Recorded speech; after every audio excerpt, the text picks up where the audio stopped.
Fala pessoal, tudo bem com vocês? Bem-vindos então à 7ª aula do curso English for Devs. E no curso de hoje eu quero trazer um assunto um pouco mais teórico hoje, tá? E um assunto em português mesmo, que vai ser muito importante para as nossas próximas aulas, beleza? Então, a aula de hoje ela é um pouquinho mais curta, mas eu quero que vocês prestem muita atenção nesse assunto, que é estrutura de frases, beleza? É uma coisa que a gente tem muita dificuldade no inglês, porque a gente não sabe como é nem no português, a gente não para pensar como isso funciona no português.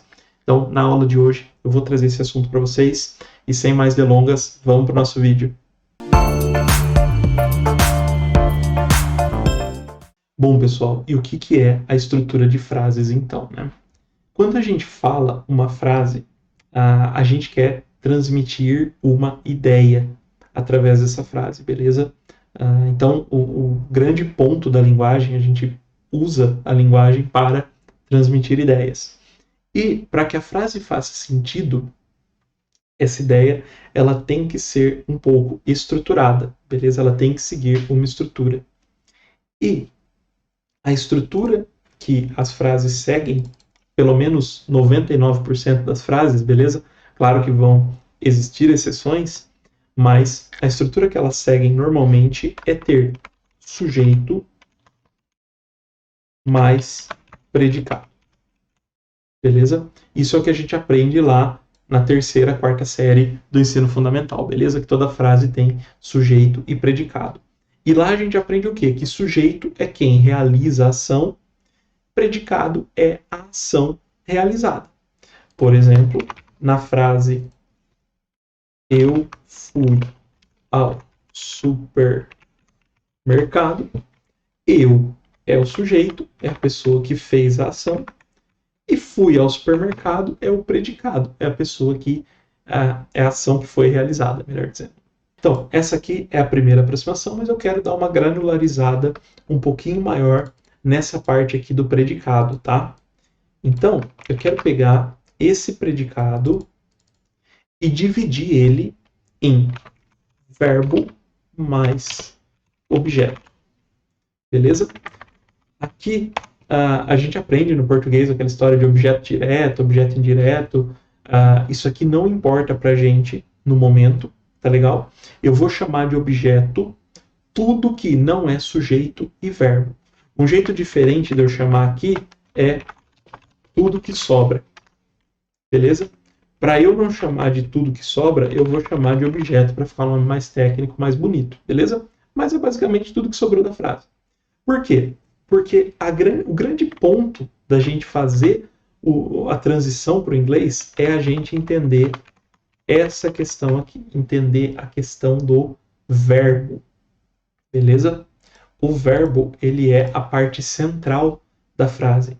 Por quê? Porque a frase ela está transmitindo uma ideia. E o verbo é exatamente a palavra que está associada a essa ideia. Por exemplo, em eu fui ao supermercado, a ação está aqui, está no ir. Então, o fui aqui é exatamente o verbo dessa frase. É o verbo que vai carregar toda a ação dessa frase, beleza?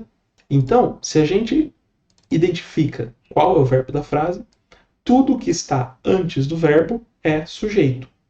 Tudo que está depois do verbo é objeto, beleza? Então, existem alguns exemplos, claro, como, por exemplo, na frase choveu. Isso aqui é uma frase em português, beleza? E ela não tem nem sujeito, nem objeto. Ela só vai ter o verbo, choveu. Porque ela passa a ideia que precisa. Beleza? Pessoal, quem choveu? Choveu é o que a gente chama no português de sujeito indeterminado, beleza? Mas no inglês, essas exceções elas são mais raras. Por quê? Não existe sujeito indeterminado no inglês, beleza? No inglês eu sempre vou ter um sujeito, independente de qual é o contexto. O que vai ser opcional no inglês é o objeto. Aí sim vai ser um pouco opcional. Mas a maioria das frases vai ter um objeto para ficar completa, beleza? Então, fiquem espertos com essa estrutura aqui, sujeito mais verbo mais objeto.